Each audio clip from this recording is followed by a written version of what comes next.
Г1алг1ай мохk, that is how the natives of Ingushetia call their country, lying at the very heart of the Caucasus Mountains. Among other highlights of visit to the Republic of Ingushetia are the famous Г1алг1ай towers, which remain silent witnesses to the ancient and complicated history of the North Caucasus. For hundreds of years the towers defended the residents from sudden raids. Until relatively recently, a significant part of the Ingush population was still living in them.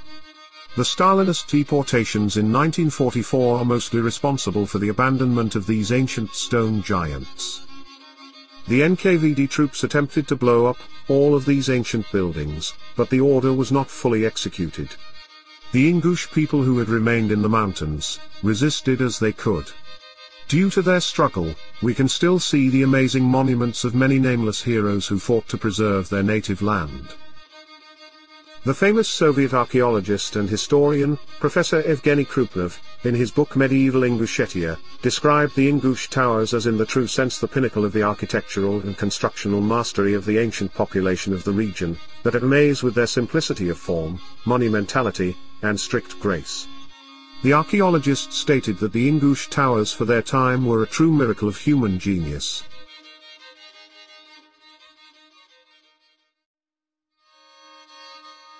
Many might have noticed this unique symbol on many of the Г1алг1ай towers. This symbol signifies Г1, the unwritten spiritual moral code of honor of the Г1алг1ай.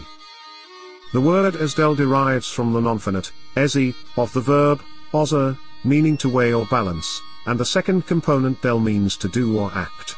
Thus it translates as, act weighted, or balanced, in other words, weigh your actions.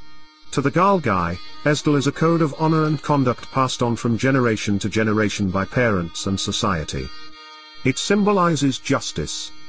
The Г1алг1ай say, if a person does not weigh or contemplate his actions, then he is similar to an animal. About a virtuous person, the Г1алг1ай would say, Г1, meaning, a noble person. The structure of Г1 consists of the following concepts: conscientiousness, decency, dignity, the desire to be better, and honor. If a person lacks at least one of these traits, then the formula that makes up the Г1алг1ай's ancient code of honor completely loses its true meaning.